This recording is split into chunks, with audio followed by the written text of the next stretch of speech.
A hand pushed open a glass door at 11 in the morning. A bell rang once above it. A pair of worn boots stopped on the welcome mat. The boots were polished but cracked across the toe. Beside them, 4 paws stopped at the exact same second. Not one paw moved before the boots did. A young man in a black collared shirt stepped out from behind the register. He folded his arms. He looked the old man up and down. He did not look at the dog at all. He told the old man to turn around. He told him the diner did not serve mangy mutts. He told him old men in dirty jackets scared off paying customers. The old man did not raise his voice. He reached into his inside pocket. He pulled out a folded sheet of paper. His name was Hank Caldwell. He was 75 years old. He was a retired United States Marine. And in the next 90 seconds, he was about to be refused service at his own friend's diner.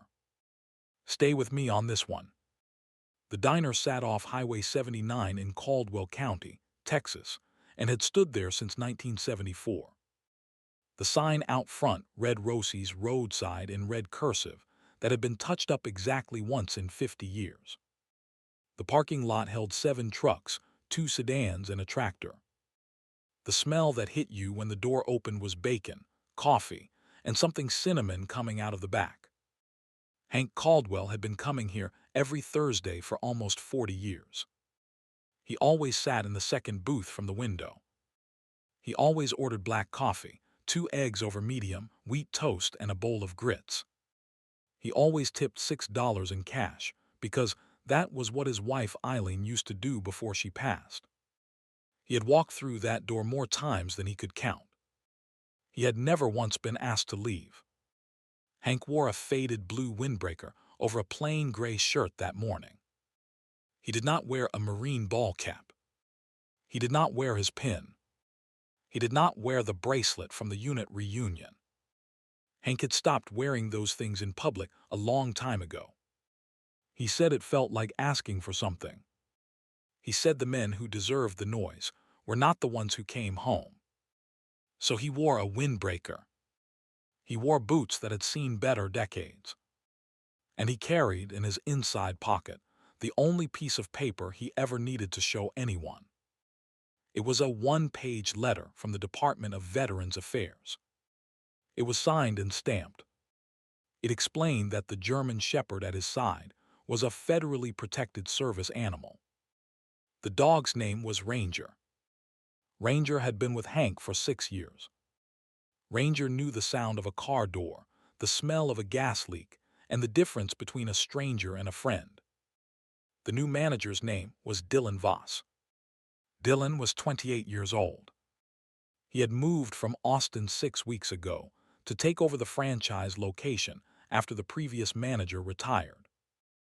Dylan wore a stiff black polo with a small embroidered logo on the chest.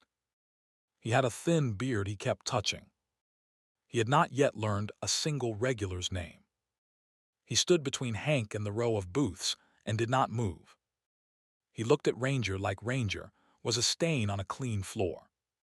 He told Hank that the dog was not coming in. He told Hank that he did not care what the paper said. He told Hank that old men in dirty jackets scared off paying customers. He said the word grandpa with a smile that was not a smile.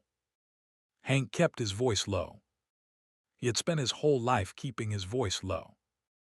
He held out the folded letter from the VA. He said quietly that Ranger was a registered service animal under federal law. He said the paper would explain it. He said he was sorry to make a fuss. Dylan took the paper. Dylan crumpled the paper. He let it fall out of his fingers onto the welcome mat. He told Hank to limp on out before he called the cops. He said grandpa again. 2 booths over, a fork stopped halfway to a mouth. At the counter, a coffee cup stopped halfway down. The hum in the room dropped about half a step, the way it does in a church when a phone rings. Hank looked at the paper on the mat. He looked at Dylan. He did not say anything. He bent down slow, the way a man bends down when his knees have been used hard.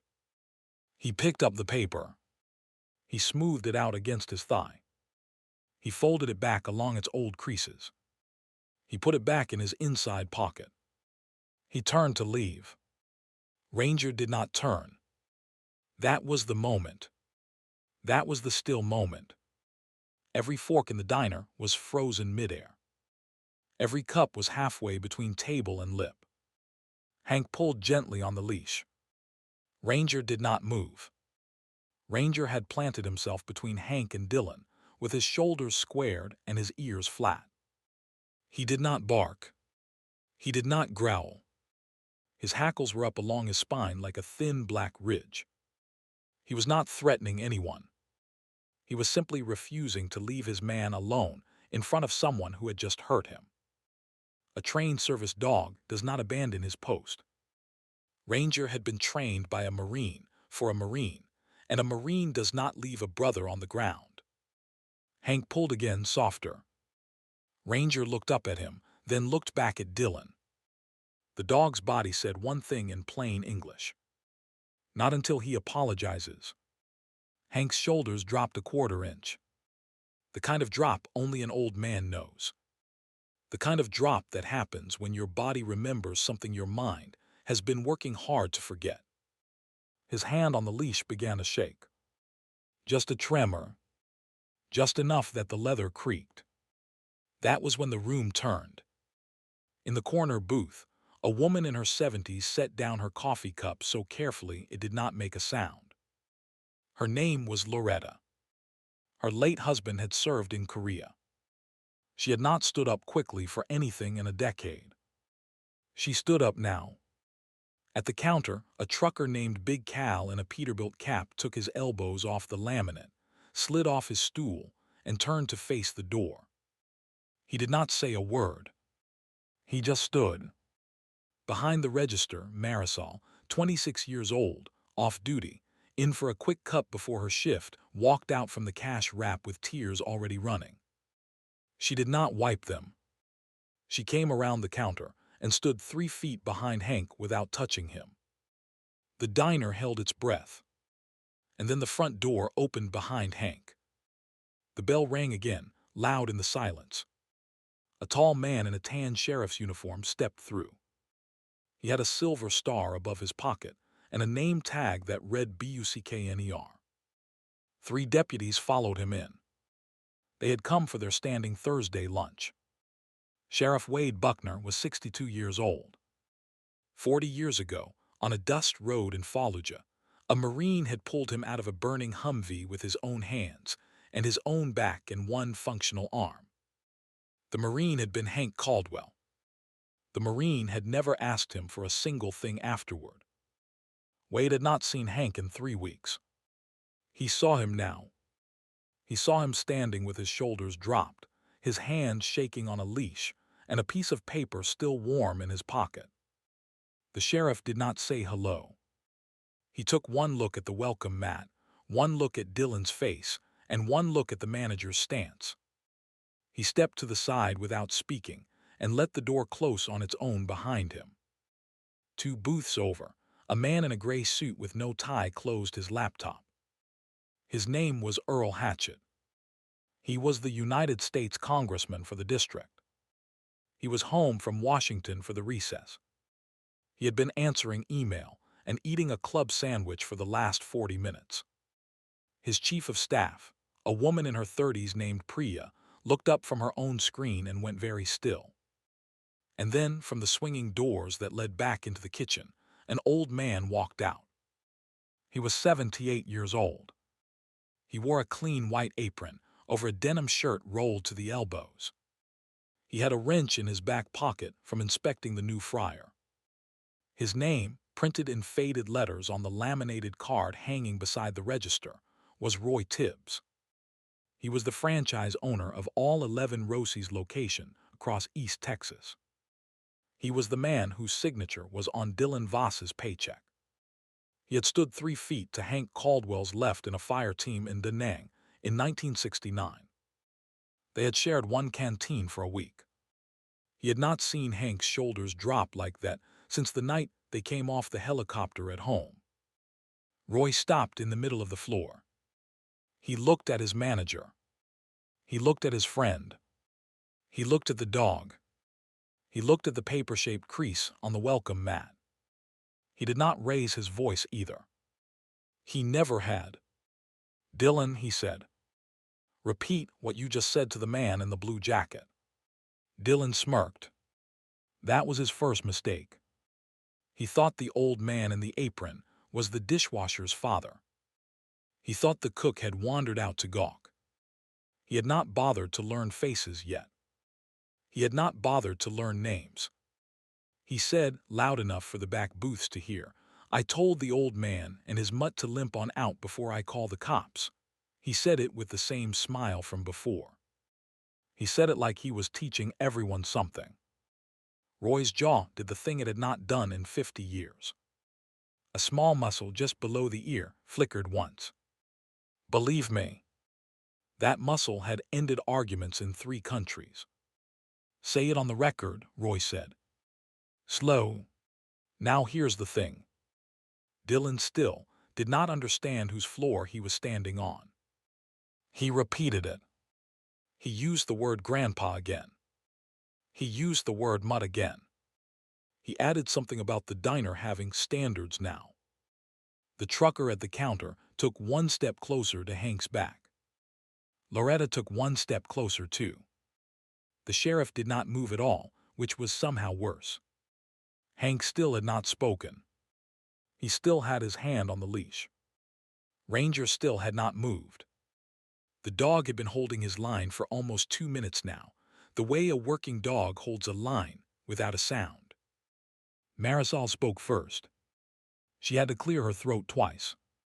She said her tips had been shorted for 6 weeks. She said Dylan had told her she talked like a wetback the first day he met her, and that customers tipped less because of her accent. She said she had been planning to quit on Friday. She had it written in her notebook in the car. Then the line cook came out from the kitchen and stood next to Roy. His name was Marcus. He was a black man in his 40s. He said a trucker named Reggie had come in last month, a regular for years, and Dylan had told him the booth section was full when it was not. Marcus said he had watched it happen through the pass. He said Reggie had walked out without saying anything. He said Reggie had not come back since. Then a woman from the 3rd booth stood up. She was the regular Tuesday accountant. She said 2 weeks ago she had been sitting in the same booth when a Spanish-speaking family of 4 had come in. She said Dylan had spoken to them in a slow, loud voice and pointed at the menu and said the word English 3 times. She said the youngest woman in the family had wiped her eyes and they had left without ordering. She said she had been ashamed of herself for not saying anything that day. She said she was not going to be ashamed twice. Then the dishwasher came out. Then 2 more regulars. Then the cashier, who had been new but had seen enough.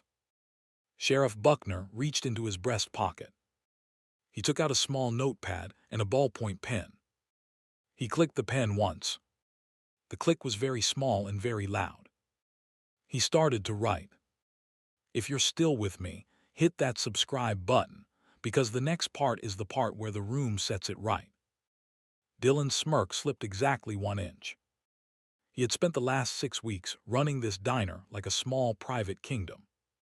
He had a manager's lanyard, a key to the back, and a printout of his quarterly numbers stuck to the office wall. He had been certain, in the way only a certain kind of man can be certain, that nobody in this building outranked him. He was beginning to do the math now, and the math was not in his favor. Roy stepped 1 more pace forward. He held out his open palm. He did not say a word. Dylan looked at the palm. He looked at Roy's face. He looked at the apron, then at the laminated card by the register, then at the apron again. His mouth opened. You work here," Dylan said. "For about 46 years, Roy said. "Off and on." Dylan's eyes moved to the laminated card. They moved to the name printed on the top. They moved back to Roy's apron, where, sure enough, a small white embroidered patch on the chest read R. TIBBS. Owner. Roy did not enjoy it. That was the part that mattered.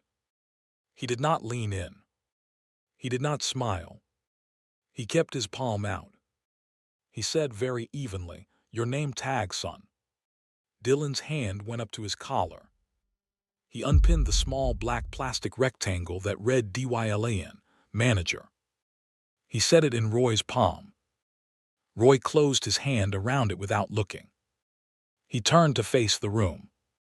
"Folks," Roy said, "I owe each one of you an apology. The man you've been dealing with for 6 weeks does not speak for this diner. Does not speak for Rosie's. Does not speak for me." He paused. He looked at Marisol. He said quieter, "Especially does not speak for you." Marisol nodded once. She was still crying. She did not pretend otherwise. Roy turned to Hank. He had not yet said Hank's name out loud. He did not need to. Hank had finally lifted his eyes off the floor. The two old Marines looked at each other across about 6 feet of linoleum and about 57 years of friendship. "Hank," Roy said, "take the corner booth. Coffee's on the house. The eggs too. The grits too. The breakfast, the lunch, the supper, and every meal you'd care to have at any one of my 11 locations from today until the Lord calls one of us home. Whichever comes first." Hank tried to say no. He always tried to say no. His mouth opened to do it, and his voice cracked, and he had to stop and look at the ceiling for a count of 3. "You boys carried me out of the Mekong on a stretcher in '69, Roy said. "I think I owe you a plate of eggs." That was when Hank put his hand over his face. "Just for a second. Just for a count of 2. Ranger sat down beside him. The dog had been standing this whole time, and now, with Hank's free hand back on his head, the dog sat. The hackles flattened. The ears came up. Congressman Earl Hatchett stood up from his booth. He did not make a speech. He had spent 12 years in Washington learning when not to make a speech. He walked over to Sheriff Buckner and quietly asked the sheriff for 1 minute. He stepped to the side, took out his phone and dialed. The number was the regional director of the Department of Veterans Affairs. He had it in his contacts. He said exactly 6 sentences into the phone. He said the date. He said the location. He said the name of the franchise. He said the name of the manager. He said the words service dog refusal and federal compliance review. He said, "I'll send you the file by close of business." He hung up. Dylan was still standing in the middle of the diner. Nobody had touched him. Nobody had raised a voice. He was the only person in the room not in motion. Sheriff Buckner closed his notepad. He clicked his pen once more. He walked over to Dylan. He did not put a hand on him. He did not have to. "Son," Wade said, "I'm going to need to talk with you outside. We can do it on the sidewalk, or we can do it in the back of the cruiser. Either way, today you and I are going to have a conversation about the ADA. About civil rights statutes in this state. About the difference between a private business and a covered public accommodation. About what you said in front of about 22 witnesses, including a sitting United States congressman. Including me. Including the owner of the building. Pick a door." Dylan picked the sidewalk. He walked there slowly, with the kind of walk a man does when he has just understood, for the first time in his adult life, that he is not the most important person in the room. The bell rang as the door closed behind him. 2 of the deputies followed. The third stayed by the door. The room exhaled. Roy turned back to the diner. He cleared his throat. He looked older than he had 10 minutes earlier and also lighter, like a man who had set down a sack he had not known he was carrying. He walked to the laminated card by the register. He took it down. He took a Sharpie out of the cup beside the bell. He wrote across the bottom in big square letters, "Service animals always welcome. Veterans eat at cost. Every human being eats with dignity." He held it up to the room. "This is going on the wall at every one of the 11 locations by end of business tomorrow," he said. "If anybody on my payroll has a problem with it, the door is right where it always was. I'll print you your last check on the way out." Nobody had a problem with it. Marisol came around the counter with a fresh pot of coffee and a clean mug. She set them down at the corner booth, the one that got the best light in the morning and the only booth with the cracked vinyl seat Hank liked because it didn't slide. Hank had not picked the booth. Roy had picked it. Hank sat down slow. Ranger went under the table without being asked and rested his chin on top of Hank's left boot. The boot had a scuff on the toe that was older than Marisol. Hank took his hat off, even though he had not been wearing one. It was the muscle memory of a man who had been raised right. He laid his hands flat on the table to stop the shake. He looked at the steam rising off the mug. For about 10 seconds, the diner stayed exactly as quiet as it had been during the still moment by the door. Then something moved at the counter. Big Cal, the Peterbilt trucker, set his coffee cup down. He pushed his stool back. He stood up straight. He turned and faced the corner booth. He raised his right hand, slow, fingers flat, and held a salute. He was not a veteran. His father had been. His grandfather had been. He had been taught the gesture as a boy. He held it. Loretta stood up next. She did not salute. She put her right hand over her heart. Her left hand held the edge of the booth to keep her steady. Marcus came out of the kitchen, drying his hands on a towel. He turned, lifted his chin, and held the salute. He had served 4 years in the Army before culinary school. He had not told anyone in this diner that. He told them now, without saying a word. The Tuesday accountant stood up and put her hand over her heart. The dishwasher stood up. The cashier stood up. The third deputy by the door, in uniform, lifted his hand to the brim of his hat and held it there. Sheriff Wade Buckner came across the diner one slow step at a time. He stopped about 4 feet from the corner booth. He brought his right hand up. His salute was the cleanest one in the room. He held it. He did not blink. Roy Tibbs took his apron off. He folded it once, set it on the counter, and walked out from behind it. He stood in the aisle facing his old fireteam partner. He raised his right hand. His knuckles were swollen from 40 years of kitchen work. His salute shook a little at the elbow. He held it anyway. Hank looked up. The whole diner was standing. Every single person in the room, including a congressman, including a sheriff, including a black line cook with 4 years in the Army nobody had known about, including a young waitress who had been planning to quit on Friday, including an old woman whose husband had died in 1986, including a trucker who had never served and never would but had been raised to know what the gesture meant. Every single one of them was on their feet, and their hands were up, and nobody was making a sound.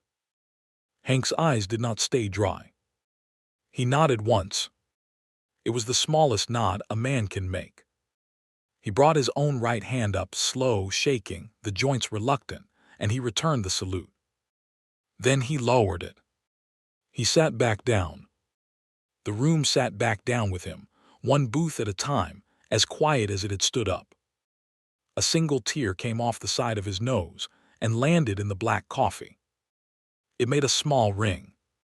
The ring spread and disappeared. Ranger did not move from the boot. The deputies took Dylan in the back of the cruiser at 11:32. The congressman walked back to his booth and sent the email he had promised before his sandwich was cold. The VA regional director called him back at 1:15. By Friday morning, a federal compliance officer was scheduled to visit all 11 Rosie's locations.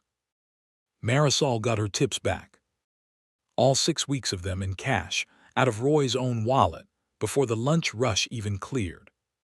She did not quit on Friday. Roy promoted her to assistant manager on Monday and put her in charge of staff training, with a single rule attached. Anybody coming through the door at any one of the 11 locations was to be greeted by name if she knew it, by handshake if she did not, and by full menu either way. The first rule of the diner, she was told, was the placard on the wall. Reggie the black trucker got a phone call from Roy on Thursday afternoon. Roy did not apologize on the phone. He apologized in person, at the parking lot of the truck stop in Lufkin, with his hat in his hand. Reggie came back the next Thursday. He sat at the counter. Big Cal saved him the next stool. The Spanish-speaking family was harder to find. Marcus remembered the truck they had been driving. He remembered the church magnet on the back bumper. Roy spent an afternoon making calls. He found them through the priest. He drove out the next Saturday, with Marisol translating, and he sat in their living room for an hour and a half. He left an envelope on their kitchen table. He left a standing offer for free meals for life at any of the 11 locations. The mother cried. The father shook his hand twice. Sheriff Buckner filed the report with both the state and the federal authorities. Dylan Voss was charged under Texas civil rights statutes and under federal ADA violation. He did not serve jail time. He paid a fine. He lost his right to manage a public accommodation in the state of Texas for 5 years. He went back to Austin. He posted a long, defensive video online for about 3 weeks. Then he took it down. The placard went up at all 11 locations by Friday at 4 in the afternoon. It hung beside the register at each one, big square letters on white cardstock, framed in plain pine. Service animals always welcome. Veterans eat at cost. Every human being eats with dignity. Underneath, in smaller letters, Roy added a second line by the 3rd week. It read, "In honor of Gunnery Sergeant Hank Caldwell, USMC, and his service dog Ranger, who reminded us what this diner is for." Hank tried to ask him to take it down. He tried for about a month. Roy refused. Hank gave up. He sat in the corner booth every Thursday for the rest of that year and the year after that, with Ranger under the table and Marisol pouring his coffee. He always tipped $6 in cash. He never let Roy pay for anything. Roy never let him pay for anything either. They argued about it every single week.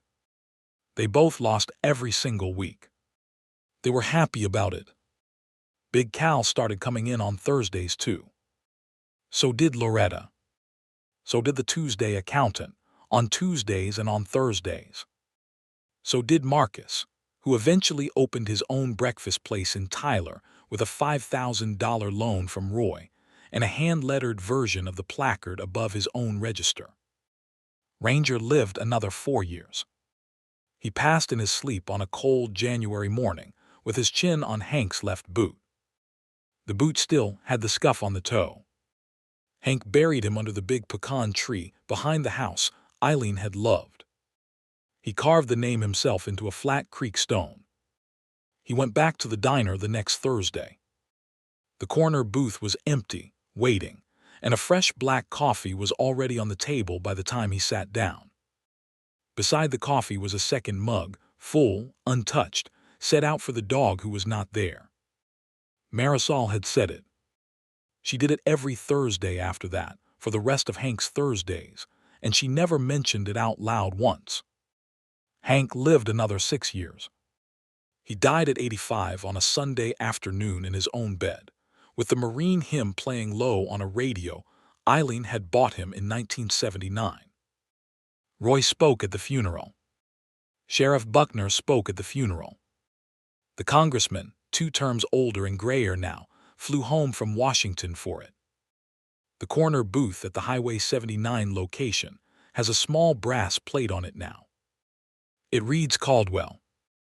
Ranger. Thursday. The booth is open to anybody. The coffee on that table is always free for anyone who sits there for as long as Rosie stays open. And on a Thursday at 11 in the morning, if you walk through that door, you will still hear the bell ring once over your head. You will still smell bacon and coffee and something cinnamon coming out of the back. And on the wall beside the register, in big square letters on plain white cardstock, you will still read the 3 lines an old man's quiet dignity put there. On the morning a service dog refused to move, and a whole diner finally stood up. Service animals always welcome. Veterans eat at cost. Every human being eats with dignity.